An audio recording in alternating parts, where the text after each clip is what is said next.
আল্লাহ ওয়ালাদের সান্নিধ্য মানুষকে কত দামি বানায়। একটু চিন্তা করবেন, ফিকির করবেন, একটু আল্লাহমুখী হয়ে চিন্তা করুন। হযরতে আল্লাহর ওলি নাম তার রবি বিন সুলাইমান রহমতুল্লাহি আলাইহি কি এত বড় আমল করেছিলেন, যে আমলের কারণে আমার আল্লাহ কিয়ামত পর্যন্ত তার জন্য তার চেহারার মানুষ বানায়া হজে লাগায়া দিলেন। কি আমল করেছিল বলেন তো দেখি? উনি যে আমলটা করেছিল ও আমল কোরআনেও নাই, হাদিসেও নাই। কোনটা জানেন? যাচ্ছেন রাস্তা দিয়ে, খুব বোঝার চেষ্টা করুন, কিন্তু কোরআন হাদিস তো মানবই আমরা, কোরআন হাদিস ইজমা কিয়াস মানতেই হবে। কিন্তু যারা বলতেছেন দলিল নাই, তাদের বলতেছি যে দলিল আছে না নাই দেখেন। নবী প্রেম কাকে বলা হয়? আমার নবীকে ডাইরেক্ট পাই নাই, ডাইরেক্ট নবীজিকে পান নাই সুলাইমান রহমতুল্লাহ, রবি বিন সুলাইমান রহমতুল্লাহ আলাইহি। তিনি রাস্তা দিয়ে যাচ্ছেন হজের টাকা জমা দেওয়ার জন্য। মুখস্থ করে রাখেন, কিসের টাকা জমা দেওয়ার জন্য? কোথায় জমা দিতে যাচ্ছেন? হজের কাফেলার যিনি মুআল্লিমের কাছে টাকাটা জমা দিয়ে আসতে হবে। তারপরে হজের আসবে, ভিসা আসবে, ভিসা পাসপোর্টে লাগাবে, যাবে হজ করতে। কথা কি বোঝা যায়? তো মুআল্লিমের কাছে টাকা জমা দিতে যাচ্ছেন, রাস্তার মধ্যে যেতেই দেখা যাচ্ছে, খুব খুব সহজভাবে বুঝে নেবেন, রাস্তার মধ্যে যেতে দেখা যাচ্ছে একটা ছেঁড়া ফাটা বোরকা পরিহিতা মহিলা, পুরা শরীরের বোরকার মধ্যে তালি দেওয়া, এই তালি দেওয়া ছেঁড়া ফাটা বোরকা পরিহিতা একটা মহিলা, পুরা শরীরটা আবৃত, চেহারা দেখা যাচ্ছে না, কিন্তু তার হাতের মধ্যে চাকু নিয়ে রাস্তার মধ্যে, রাস্তার পার্শ্বে পড়ে থাকা একটা মরা দুম্বা, মরা প্রাণীর গোশত কেটে কেটে উনি ওনার ব্যাগের মধ্যে ভরাচ্ছেন। সুবহানাল্লাহ। এটা একটা আশ্চর্য ঘটনা, বুঝলেন? রবি বিন সুলাইমান রহমতুল্লাহ আলাইহি বলতেছেন, আরে আশ্চর্য কথা, যেই দেশের মানুষ জীবিত জিনিসের খাবার খেয়ে, জীবিত গোশত খেয়েই মানুষ শেষ করা পারতেছে না, সেই দেশে মরা গোশত কামড়াচ্ছে। মরা জীবজন্তুর গোশত মুসলমানের জন্য জায়েজ নেই, এটা তো কাফেররা খায়, নন মুসলিমরা অনেকে খায়। কিন্তু এই মহিলা নন মুসলিম তো কোনোদিন বোরকা পরে না, এ তো বোরকাও পরা দেখি, এ তো বোরকাও দেখতেছি, কিন্তু এই ছেঁড়া ফাটা বোরকা হোক, কিন্তু সে তো আবৃত। অন্য ধর্মে তো পর্দা নেই, ইসলামী শরীয়তে পর্দা আছে। সুবহানাল্লাহ পড়বেন না? ওনার ভিতরে চিন্তা এসে গেল, কি হতে পারে, মেয়েটা কে হতে পারে, কেন সে মরা দুম্বার বস্তু কাটতেছে, দুম্বাই হোক বা যে কোনো প্রাণী, সেই সময়ের হালাল প্রাণী, কেন কাটতেছে? মানুষকে কি ধোঁকা দেবে? আপনারা জানেন যে পৃথিবীতে কোনো প্রাণীর গোশত, মরা প্রাণীর গোশত জায়েজ নেই। কি কথা ঠিক আছে তো? এটা কেন? কারণ তো বিজ্ঞান প্রমাণ করেছে, একটা জিনিস মরে গেলে 6 ঘন্টা পর থেকে তার ভিতরের ব্যাকটেরিয়াগুলো সক্রিয় হয়। জীবন যেইমাত্র বের হয়ে গেল, সেই মাত্র তার ভিতরে ব্যাকটেরিয়াগুলো, পোকাগুলো সক্রিয় হয়। ছোট ছোট পোকা, অনুবীক্ষণ যন্ত্রতে যেগুলি দেখা যায় না, এই ধরনের পোকাগুলি ধীরে ধীরে সক্রিয় হয়, সক্রিয় হতে বড় হতে থাকে। এটা যত বড় হয় তত তার শরীর পচতে থাকে। তারপরে পচে গেলে তার উপর ভিতর থেকে পোকাগুলি বের হয়ে এসে সব কিছু খাওয়া শুরু করে দেয়। কথা কি বোঝা যাচ্ছে আমার? তাই এই যে ব্যাকটেরিয়াগুলো সচল হয়, 6 ঘন্টার পর থেকে ব্যাকটেরিয়া সচল হয়। ওই অবস্থায় যদি মরা জন্তুর গোশত কেউ খায়, তাহলে ওই ব্যাকটেরিয়াগুলো তার ভিতরে ঢুকে যায়। কথা কি বোঝা যাচ্ছে? এই জন্য মরা গোশত হারাম করেছে আল্লাহ। হুরিমাত আলাইকুমুদ দাম ওয়াল মাইতাত ওয়া লাহমুল খিনজির, আল্লাহ পাক এগুলো হারাম করেছেন। আমি সময় নিয়ে তাড়াহুড়া করছি, আপনাদের 12টা পার হয়ে গেছে। আর সারা রাত তো ওয়াজ করবো না, আমল করার সময় দেবো, একটু আমল করতে হবে, আল্লাহকে ডাকতে হবে। কি ঠিক না? ঠিক জোরে কোন? হযরত রবি বিন সুলাইমান রাহমাতুল্লাহ আলাইহি এত বড় দরজার আল্লাহর ওলি, হজের টাকা জমা দেওয়ার জন্য যাচ্ছেন, রাস্তার মধ্যে মহিলাটাকে গোশত, মরা প্রাণীর গোশত কাটা দেখে ভিতরে ফিকির করা শুরু করলেন, না জানি রে এই মহিলাটা আল্লাহওয়ালা মহিলা, নিশ্চয়ই কোনো বিপদে পড়েছে, না হলে মরা গোশত কেন কি কেটে কেটে তুলবে।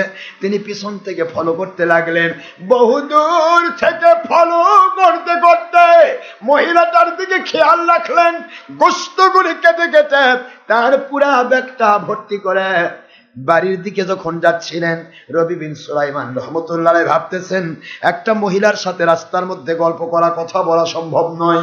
আমি একটু চিন্তা করব কোথায় তিনি যান। নিশ্চয়ই তার বাড়িতে কোনো পুরুষ মানুষ থাকবে, পুরুষ মানুষের সাথে কথা বলবো। এই চিন্তা চেতনায় পিছনে পিছনে বহু দূর থেকে টার্গেট করা শুরু করলেন। টার্গেট করতে করতে দেখা যায় একটা ছোট্ট কুঁড়ে ঘর বাড়ির ভিতরে ওই মহিলাটা ঢুকে পড়ল। বাড়ির দরজার মধ্যে তেমন কোনো ভালো গেট নাই, কিন্তু পর্দা ঝুলানো রয়েছে, বাহির থেকে কেউ দেখতে পাবে না। ওখানে গিয়ে আস্তে করে আল্লাহর ওলি রবি বিন সুলাইমান রহমতুল্লাহি আলাইহি কান লাগে দিয়েছেন, দেখি মহিলার বাড়িতে কি সমস্যা। মহিলা যখন ঘরের ভিতরে ঢুকলো, ছোট্ট ছোট্ট মাসুম বাচ্চাগুলির আওয়াজ হযরত রবি বিন সুলাইমানের কান স্পর্শ করলো। মাসুম বাচ্চাগুলো মা মা বলে কাঁদতেছে আর বলছে, মা গো, আর কতদিন না খেয়ে থাকতে হবে? আজ 3 দিন হয়ে গেল মা, 3 দিন পর্যন্ত পেটের মধ্যে কোনো খাবার নাই। আপনি আমাদের কেন খাবার দিচ্ছেন না মা? একটু খাবার দেন, পেটের মধ্যে ক্ষুধা। মা দুঃখিনী বলে, বাবা আমি তো মেয়ে মানুষ, কি খাবার দেব তোমাদেরকে? তোমাদের আব্বাজান যখন বেঁচে ছিলেন তিনি তো তোমাদেরকে ভালো ভালো খাবার দিয়েছেন। তোমার আব্বা জানো আওলাদের রাসূল, আমি গুনাহগার আওলাদের রাসূল, তোমরা সন্তানগুলি আমার রাসূলের আওলাদ। আল্লাহর নবীর আওলাদেরা কখনো ভিক্ষা খেতে পারে না, আল্লাহর ওলির আওলাদেরা কখনো সদকা জামা যাকাত নিতে পারে না। আমি তো কোনো দিকেই যেতে পারছি না, এই জন্য 3 দিন পার করলাম।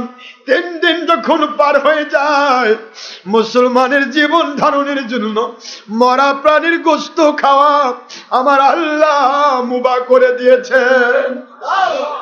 হে আমার সন্তানেরা, ও আমার নবীজির আওলাদেরা, এই মুহূর্তে আমি রান্না করব গোশতগুলি, এগুলি রান্না করে তোমাদের মুখে তুলে দিব। রবি বিন সুলাইমান রহমতুল্লাহ আলাইহির কান স্পর্শ করার সাথে সাথে তিনি পাগলের মতো কাঁদতে লাগলেন, চোখ দিয়ে দর দর করে পানি আসতেছে। আমি কোন দেশে বাস করি? আমি হজের টাকা জমা দেওয়ার জন্য যাচ্ছি। আমার নবীজির আওলাদেরা 3 দিন না খেয়ে থেকে মরা জন্তুর গোশত খাচ্ছে। আয় আমার মালিক, হস্ত জীবনে একবার ফরজ, আপনার নবীকে ভালোবাসা তো সারা জীবনের ঈমান। আপনার নবীজির ভালোবাসাই এই বছরের হজ আমি নিয়ত বন্ধ করে দিলাম। আগামীতে আমার আল্লাহ আপনি টাকা দিলে নতুন করে হজে যাব, কিন্তু এই হজের টাকাগুলি আওলাদের রাসূলদেরকে, হক্কানি আলিমের পরিবারকে, আল্লাহর ওলির পরিবারকে আমি হাদিয়া করে দিতে চাই। নিয়ত হয়ে গেল। নিয়ত হওয়ার সাথে সাথে আওলাদের রাসূল চিন্তা করুন ভালো করে, আল্লাহর হাবিব বলেছেন আমার হাসান হুসাইন আমার আওলাদ, তাদের বংশে যারা আসবে তারা হবে আমার জেসমানি আওলাদ, আর আমার হক্কানি আলেম ওলামারা, ওলি আউলিয়ারা, তারা হচ্ছেন আমার রুহানি আওলাদ, নবীজির রুহানি আওলাদ। কারণ কোরআনের বাণী, ওয়া আজওয়াজুহুম উম্মাহাতুহুম। রে দুনিয়ার মানুষেরা, কোরআন শরীফের সূরাতুল আহজাব 33 নম্বর সূরা 21 নম্বর পারা আয়াত শরীফ নম্বর 6 আমার আল্লাহ বললেন, আমার নবী প্রেম, আন-নাবিয়্যু আওলা বিল মুমিনিনা মিন আনফুসিহিম। আমার নবীর ভালোবাসা এমন রে, আমার মুমিন মুসলমান পুরুষ মহিলার কাছে নবী জীবনের চাইতেও বেশি প্রিয়। একটু জোরে সুবহানাল্লাহ বলুন। আমার নবীজি জীবনের চাইতেও বেশি প্রিয়। আর আমার নবীর স্ত্রীগণ ওয়া আজওয়াজুহু, আজওয়াজ মানে স্ত্রীগণ, আর হু মানে নবীজি, আমার নবীর স্ত্রীগণ, উম্মাহাতুহুম, কিয়ামত পর্যন্ত যত মুমিন পৃথিবীতে আসবে, হক্কানি আলেম ওলামা ওলি আউলিয়া আসবে, তাদের মা হচ্ছে আমার নবীর স্ত্রীগণ। নবীর স্ত্রীগণ যদি মা হন, নবী হন রুহানি পিতা। এই জন্য সকল আল্লাহর ওলি হক্কানি আলেম আল্লাহর হাবিবের রুহানি আওলাদ। রবি বিন সুলাইমান রহমতুল্লাহ আলাইহি বলেন, মা ও আওলাদে রাসূল, আমার নবীর আওলাদ, মেহেরবানি করে ছোট্ট মাসুম গুলোকে মরা জানোয়ারের গোশত খাওয়াবেন না মা, মরা জানোয়ারের গোশত খাওয়াবেন না। যদিও আমি গুনাহগার, খবর নিতে পারি না আপনাদের, আজকে আমার আল্লাহ পাক আমাকে সুযোগ করে দিয়েছেন মা। ও আওলাদের রাসূলগণ ভিক্ষা খেতে পারে না, আওলাদের রাসূলগণ সাদকা যাকাত খেতে পারে না সত্য, কিন্তু আওলাদের রাসূলগণ তো হাদিয়া নিতে পারেন। কারণ আমার নবী বলেছেন, তাহাদু তাহাব্বু, তোমরা পরস্পর হাদিয়া দাও, মহব্বত বেড়ে যাবে। এই জন্য হুজুর নিজে হাদিয়া গ্রহণ করতেন। জোরে বলুন সুবহানাল্লাহ। আয় আমার মা, মেহেরবানি করে আমি গুনাহগারের কাছ থেকে কিছু হাদিয়া কি নেওয়া সম্ভব হবে মা? মেহেরবানি করে যদি দয়া করতেন, একটু ইহসান করতেন। আওয়াজ আসছে রে আল্লাহর বান্দা, নবীজির উম্মত, আমার নবীজির সুন্নতের বিরোধিতা করা তো আমরা শিখি নাই। আমার নবী নিজে হাদিয়া নিয়েছেন, কেউ হাদিয়া দিতে চাইলে তা নবীর সুন্নত হিসেবে আমরা গ্রহণ করব। রবি বিন সুলাইমান রহমতুল্লাহ আলাইহি তিনি মুহূর্তের মধ্যে সন্তানগুলোর জন্য বাজারে চলে গেলেন। সকলের কাপড়গুলি ছেঁড়া ফাটা, ছোট্ট মাসুমগুলি কাপড় পাইলে যে কি খুশি হয়। একটা মাসুম সন্তানকে নতুন জামা দিলে সে পাগলের মতো খুশি হয়ে মা বাবার জন্য কত না দোয়া করে। ছোট্ট মাসুমগুলির শরীরে কাপড় নেই, পোশাক নেই, শীত প্রধান দেশ। আল্লাহর ওলি চলে গেলেন বাজারে। বাজারে যাওয়ার পরে চারটা সন্তান, ওনার চার সন্তানের জন্য চারটা ড্রেস নিয়ে আসলেন। নিয়ে এসে তাদের পরায় দিয়ে তাদের মুখে আনন্দের জোয়ার বয়ে দিলেন। বাজার থেকে ভালো ভালো খাবার নিয়ে আসলেন। ওনার কাছে হজের টাকা ছিল 600 দিরহাম। কত দিরহাম? একটু বলুন না, কত দিরহাম? 600 দিরহাম। আমার নবীজির পক্ষে অর্থ ব্যয় করবেন ভাইজান, আপনার লস নেই, লাভ আর লাভ, লাভ আর লাভ।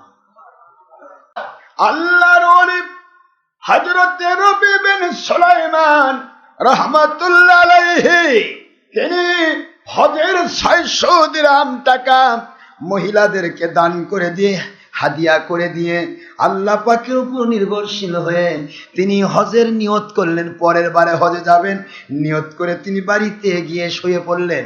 বাড়িতে গেলেন আর হজের কাফেলার সাথে গেলেন না। অতি অল্প কথাই বুঝিয়ে দেন, হজের কাফেলা হজ করতে গেল।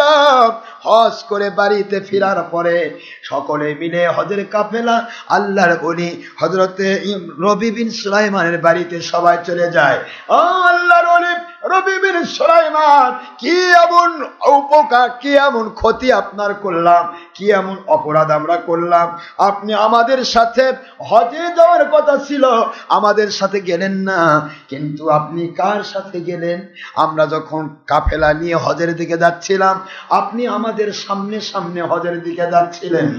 আমরা যখন হজের জন্য কাবা ঘরের ভিতরে ঢুকে পড়লাম, কাবা ঘরের চারিদিকে যখন আমরা তাওয়াফ করতেছিলাম, লক্ষ্য করে দেখলাম আমাদের সামনে সামনে আপনি তাওয়াফ করতেছেন। খুঁজে পাইলাম না, ধরার জন্য চেষ্টা করলাম। আমরা সাফা মারওয়ায় গেলাম, ওখানেও আপনাকে দেখলাম। যেখানেই যাই সেখানে আপনাকে সামনে সামনে দেখি। রওজা পাকে গেলাম, সেখানেও আপনাকে আমার নবীজির রওজা পাক জিয়ারতের জন্য আমাদের সামনে সামনে দেখলাম। আমরা মুজদালিফায় গেলাম, আরাফার ময়দানে গেলাম, মিনায় গেলাম, সব জায়গায় আপনি সামনে সামনে গেলেন। ও আল্লাহর ওলি, আজকে বিদায় তাওয়াফ করে যখন বাড়িতে ফিরতেছিলাম, আপনি আমাদের সামনে সামনে এসে বাড়ির মধ্যে ঢুকে পড়লেন। কি এমন অপরাধ হয়েছে মেহেরবানি করে আমাদের জানান। হযরত নবী বিন সুলাইমান রাহমাতুল্লাহ আলাইহি বলেন, আপনারা কি বলতেছেন, আমি তো কিছুই বুঝি না।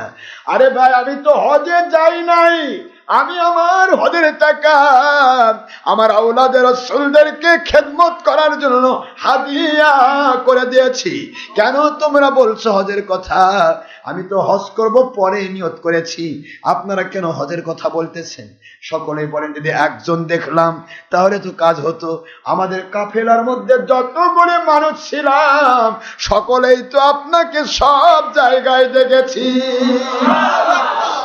এই বসরা কুফা এলাকা থেকে যতগুলি কাফেলা গেছে সকল কাফেলায় আপনাকে দেখেছে। তারপরেও কি আপনি বলবেন, স্বীকার করবেন না? রবি বিন সুলাইমান রাহমাতুল্লাহ আলাইহি তাদেরকে বুঝাই দিলেন, ভাই যেটাই হোক, হয়তো বা আল্লাহ পাক কি বোঝাতে যাচ্ছেন আমি জানি না, তবে আমি হজে যাই নাই। বিদায় করা হলো। আল্লাহর ওলি রবি বিন সুলাইমান রাহমাতুল্লাহ আলাইহি রাতের অন্ধকারে ঘুমিয়ে গেলেন। তিনি বলতেছেন, আল্লাহর কসম, আমার অন্ধকার ঘরটা রাতের অন্ধকারের মধ্যে আলোতে আলোময় হয়ে গেল। লক্ষ্য করে দেখি গো, হযরত রবি বিন সুলাইমান রাহমাতুল্লাহ আলাইহির কুঁড়ে ঘরে আখেরি জামানার পয়গম্বর, দু জাহানের বাদশা নূর নবী মুহাম্মদুর রাসূলুল্লাহ সাল্লাল্লাহু আলাইহি ওয়াসাল্লাম উনি মুবারক তাশরীফ আমার বাড়ির মধ্যে নিয়েছেন। সুবহানাল্লাহ। লক্ষ্য করে দেখি, যেই থলাতে করে 600 দিরহাম টাকা আমি আওলাদের রাসূলকে হাদিয়া করেছিলাম, ওই থলেটা আল্লাহর হাবিবের হাত মুবারকে বিরাজ করছে।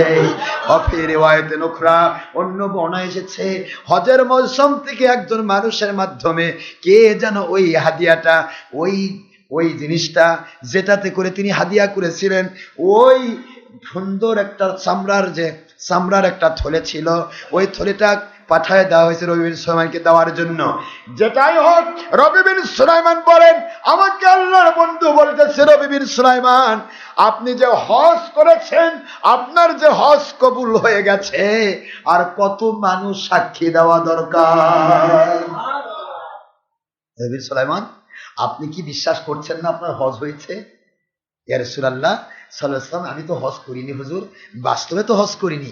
আল্লাহ এবং আল্লাহর হাবিব যদি দয়া ইহসান করে হজের সওয়াব দেন তাহলে তো কথা নেই, কিন্তু আমি তো হজে যাইনি আল্লাহর হাবিব। আল্লাহর বন্ধু বলে, রবি বিন সুলাইমান, আমার আওলাদদের, আমার ওলিয়া উলিয়াদের সাথে যারা ব্যবসা করে তাদের দুনিয়াতেও লাভ আখিরাতেও লাভ, লসের কোনো ভার নাই। জোরে বলুন সুবহানাল্লাহ।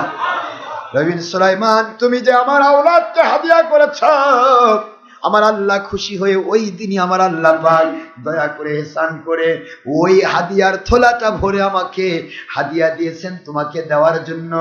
আর আমাকে ঘোষণা দিয়েছেন, আমার বন্ধু আপনার মহব্বতে যারা আওলাদের রাসূলুল্লাহ আউলিয়াদের সাথে মহব্বতের সম্পর্ক করে, তাদের জন্য অর্থ ব্যয় করে, সময় ব্যয় করে, শ্রম দেয়, শ্রম খাটে, এই মানুষগুলির জন্য আপনি ঘোষণা দিয়ে দেন। রবি বিন সুলাইমান রাহমাতুল্লাহ আলাইহি ওনার হজের জন্য আমি আল্লাহ পাক একজন ওনার চেহারা সম্মত করে একটা ফেরেশতা তৈরি করলাম। এই ফেরেশতা এবছর হজ করলো, কিয়ামত পর্যন্ত যত হজ আসবে প্রতি বছর হজ করবে এবং প্রতিদিন 24 ঘন্টা তাওয়াফ করবেন। পুরা সওয়াব আমি রবি বিন সুলাইমানের জন্য কবুল করলাম।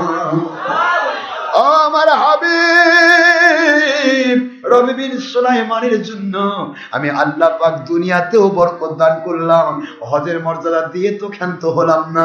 এই থলেটা নিয়ে যান, রবি বিন সুলাইমানের হাতে দিয়ে দিবেন। এ রবি বিন সুলাইমান, আমার ওলিয়া উলিয়া, আমার আওলাদের সাথে যারা ব্যবসা করে ওদের ব্যবসায় লস নেই, লস নেই, দুনিয়াতেও লাভ আখিরাতেও লাভ। কেউ বুঝতে পারে, কেউ বুঝতে পারে না, কিন্তু মালিক কখনো আল্লাহর ওলিদের কাছে চলমান মানুষগুলিকে লসের ভিতরে রাখেন না, এই থলেটা তুমি সাথে রাখো। রবি বিন সুলাইমান বলেন, আমার ঘুম ভেঙে গেল, আমার ঘরটা নূরের আলোতে আলোময় হয়েছিল, কিন্তু এখন আর নূর নেই, কিন্তু পুরা ঘরটা মেশকো আম্বরের সুঘ্রাণ বইতেছে। আমি আস্তে করে দেখি আমার নবীজির দেওয়া অথবা কাফেলার দেওয়া ওই চামড়ার থলেটা, যেইটা দিয়ে আমি 600 দিরহাম সোনার টাকা নয় রূপার টাকা হাদিয়া করেছিলাম, ওই পুরা ওই সুন্দর আমার ওই চামড়ার থলেটা নবীজির হাত মোবারক দিয়ে আমার হাতের মধ্যে চলে গেছে। খুলে দেখি দিয়েছিলাম 600 দিরহাম রূপার টাকা, পুরা থলেটা ভরা 600 দিনার সোনার টাকা। দিনার মানে কিসের টাকা? দিনার মানে সোনার টাকা, মনে থাকবে? দিনার মানে কি? সোনার টাকা, 1 ভরি স্বর্ণ। আর রূপা মানে দিরহাম মানে রূপা, বোঝা গেছে? রূপার টাকা আর সোনার টাকা, দিলেন রূপা, হলো কি? আমার আল্লাহর হাবিব বলেন, আমাদের সাথে যারা ব্যবসা করে তাদের লস নাই, লাভ। দুনিয়াতেও লাভ, আখেরাতেও লাভ।